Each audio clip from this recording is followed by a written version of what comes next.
Hey everybody, welcome back to Blacklist Universe. I am your host, Mike S. Miller, a 30-something, 32-year comic book illustrator from Marvel, DC, Injustice, Game of Thrones, all of that fun stuff. And today I'm taking a slight break from my Marvel Rivals designs to tackle the Intergalactic mess, where they took a beautiful young woman named Tati Gabrielle. Beautiful young lady. I can't say anything bad about the actress that they cast, and I didn't want to try to do something where I actually make fun of the way she looks without makeup, because really she is still a pretty young lady without makeup. But somehow or another, they lost that in the translation from real-world actress to the 3D model, where they just, I don't know, it's really almost unnoticeable, the things they did. They just changed her eyes a little bit. They changed her structure a little tiny bit, because it's a very, ultra hyper realistic 3D rendering that they did. I mean, so much so that you don't even get that uncanny valley feel. But somehow still, they took an attractive young lady and they turned her into something less than, something more androgynous, something that, I don't know, and plus they gave her very a masculine build, and I don't know. What I did not want to do is come in here and mock the actress, because I don't think she had anything to do. She didn't, I'm sure she didn't go in there and say, hey, make me look like a man. Which she doesn't look like a man. I'm not going to say that. But she looks very androgynous. And I don't want to soapbox this whole topic. So here's what I did. I went ahead and I watched the trailer and I got an understanding for what they were doing. It's sort of an 80s sci-fi aliens meets Blade Runner, bounty hunter, fighting big creatures. It's a bit of a mishmash. So what I took away from this was what the design they're kind of going for is an 80s design feel with sci-fi elements, even so much as 80s level sci-fi elements. And that's fine. But I'm 53 years old and I lived through the 80s. And I hate to tell you this, guys, but bald-headed androgyny was not a thing in 80s fashion. It just really wasn't. I mean, in the 90s, Sinead O'Connor, well, actually, no, that was the late 80s, Sinead O'Connor, but Sinead O'Connor wasn't androgynous at all. She was a beautiful little petite girl. Anyways, that's totally off topic. I went with what I thought was the look they were going for, and I gave it this sort of okay. I grant you, if I was really doing a female character in 80s fashion, she would have huge Peg Bundy hair. I didn't do that. I went for more of the sort of punk rocker, pixie cut, which, we still had punk rockers doing the pixie cut stuff in the 80s. I was there. I remember. But yeah, the whole skin, if you were a skinhead back then, that meant you were like a skinhead. It meant you were a racist for the most part. And even Sinead O'Connor got mocked relentlessly, by media and whatnot, even though I found her just wonderful. Rest in peace, Sinead. But that's beside the point.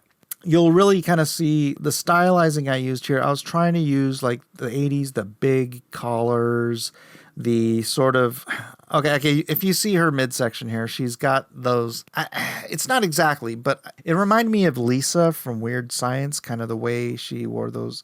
I don't know, it wasn't suspenders. It was this weird sort of wrestling outfit she wore over her halter top thing. I don't know. That's kind of the feel I was going for. So it was 80s inspired, but sort of manga sci-fi'd it up a little bit. I want a little bit of Blade Runner. I want a little bit of sci-fi, a little bit of manga, a little bit of weird science. I don't know. I just tried to throw in a lot of design elements and try to make them work together to get sort of a cohesive design that would hopefully pull together in the end and make, wow, what? Okay, sorry, I don't remember where I was in the middle of my rant. I had to make a significant change in something. So anyhow, so yeah, I was just trying to sort of mash together some different creative elements from different inspirational points in the 80s. Oh yeah, part alien, huh? Part alien, part Ripley. That's what I wanted. I wanted her to be part, because that seems like what they're kind of going for with the character in Intergalactic was,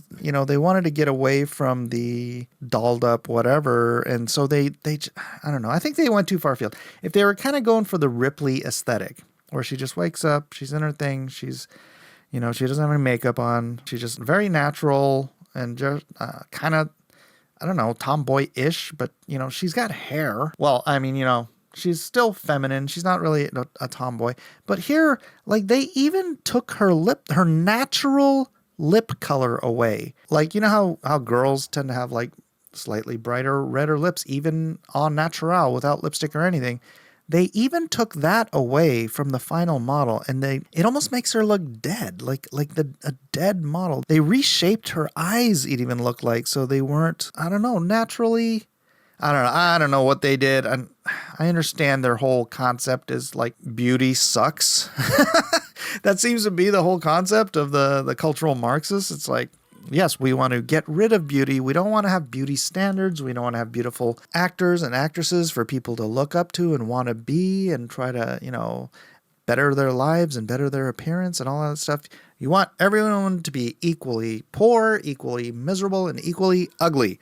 And hey, look, if you can uglify the beautiful, then it's a lot easier than beautifying the ugly, I guess. I don't know. I think this is all about hierarchies and just about people. I would say that it's basically just the ideology of envy.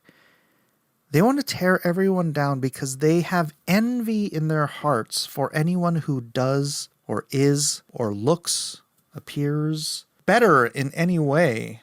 And then you get people who get stuck in this ideology, and even when they themselves are better or more attractive or more talented or anything, they try to dumb down their greater attributes so that they fit within the cog of the machine that is going to grind humanity back into a pulp. And everyone's going to live in a gray, ugly mass. I mean, they did this. And do you guys remember Maoist China? Everybody had the same haircut. They all had the same clothes. Everybody was just a cog in a machine. This is the kind of their version of utopia. The cultural Marxists want to drive us into a place where no one is an inch taller than anyone else. I swear one of these days they're going to start chopping people's freaking legs off just so nobody's taller than anyone else. This was equity to them, right? It's not giving everybody an equal leg up so that everyone has an equal starting point and then run the race and then whoever wins. It's, oh, that guy's in the front, you know, tie his laces, whatever. It's make sure that no one is better than anyone. Meanwhile, the guys at the top of the food chain are living off of the work of the proletariat. Anyways, little soapbox never hurt anybody. This is the gun. I didn't really base it on the one that she has, but she had that weird, like, the magazine in her gun, like, going off into a weird angle. And I thought, oh, that's at least kind of cool. So I just did it sort of a smaller, compact version of that, with just using that as the influence for the gun design. It's not really based on any real weapons or anything like that. And then finally, I get to go into color. And since I did want to try to stick to some version of the color scheme they had, because, you know, they were trying to use 80s colors, I started with a base red. And I think they probably got that from Michael Jackson, and, you know, big red leather jackets were a popular thing. But before we do get into the whole coloring thing, that means I have to do the stand by the tint, the tone, and the hue, which means I drop a big tonal layer, which, as I mentioned before, is basically a purplish blue multiply layer if you're following along and you want to do this kind of coloring yourself. And I just drop it over the entirety. I basically copy the silhouette, and then I do that layer, and then I go into that layer, pick a light direction, a light source, and then cut away where I think the light is going to fall from that direction. So I'm doing sort of a 3/4 angle up and to the right. As you can tell, that's the way the shadows are casting on the face and the breasts and everything else. And, you know, thankfully I don't have an awful lot of tech on here, so it's not going to take forever and a day to do this portion of the coloring, or rather of the tinting. No, wait, this is the toning. Yes, the toning. I'm sorry. I just got back from lunch. I'm a little lethargic. Yeah, so since the light is coming up from the upper right, then I get to leave quite a few more shadows on the lower left. It does, again, start to give us that form that we always need when we are doing the old tint, tone, hue coloring method. Again, this is not the method I would use if I was doing like a full on like comic book cover illustration. This is a coloring style that I find to be quick, accessible. I don't want to say like utilitarian, because it is a little more than just, honestly, I could just drop flat colors on here if I just wanted to be utilitarian, but it is a simplified method of coloring that's very prevalent in animation, even in animation style comic books and whatnot. It's just faster. That's what it is. And when you're doing comics, you do kind of have to crank this stuff out. So this isn't a bad coloring style for comics. Just it's not my preference for like if someone's paying me $5,000 to do an illustration, I don't want to be doing it in this simplified style. You know what I mean? And I've already gone into the highlight layer here. And the highlight layer is I simply put a white layer at about 25 to 30% opacity, and then I select the shadow layer, the tone layer that I've already done, and I delete that so that I have the two tones, and then I go back in and I just carve out, once again, the tertiary layer, which is the mid-tone, which is the hue. It's the base color, whatever color it is I'm using. Obviously, I start here with red, but right now I'm going in, and I just get to drop in the flesh tone.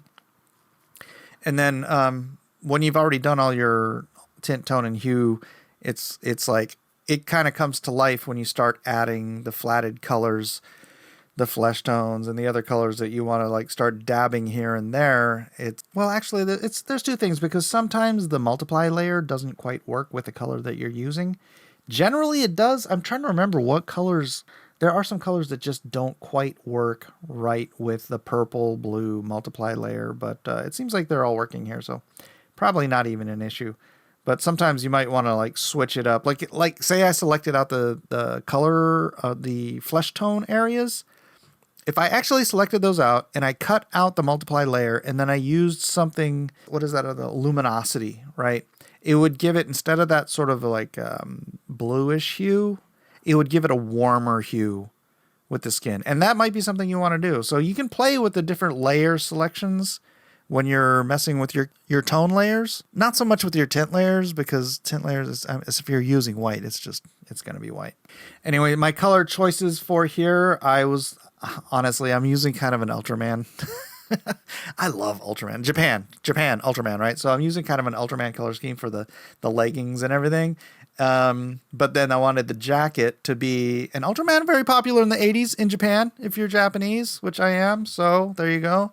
And it was here in America too. So anyways, Ultraman for that. And then sort of just the colors they used on the jacket in Intergalactic, I kind of used those primarily for her jacket. And then I wanted it to have that relevance that, yeah, you're still doing the Intergalactic character. Obviously, I redesigned it. I still gave her like sort of bulky shoulders and stuff, which, that's fine. But I gave her this visor because I thought a visor, I know. And then somebody, I showed this to somebody like, oh, it looks like Tracer. I'm like, man, totally forgot about Tracer. But I like the visor look. The visor look is so like 80s, right?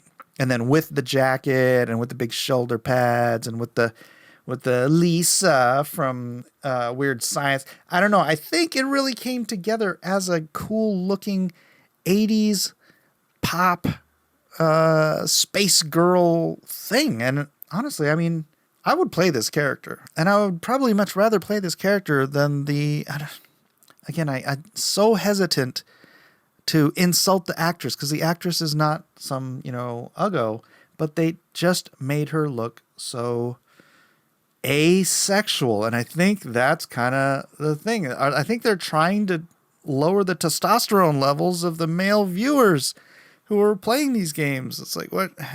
It's depopulation. They're trying to depopulate the planet. That's it. That's what they're trying to do. Curse them. There's I don't know. Anyways, I thought I would wrap this up with a cool like 80s like flash graphics design package thing, and I think that's a fun looking playable character. You can tell me if you think I'm wrong. Let me know in the comments section below. I'm going to jump back onto the Marvel Rivals characters after this. Hey, if you have not subscribed yet, please, if you like this content, you want to see more of it, I'm going to need you to subscribe. If you subscribe right now, you get to be part of the 13. That is the 13,000s range. We're screaming up to the 14. So you don't want to be caught behind and being one of them 14s, do you? So subscribe now, and then let me know in the chat if you are one of the 13. And don't forget to like, subscribe, and share. Make sure you check out this video showing up on the screen right now. And hopefully, I will see you all on the next video.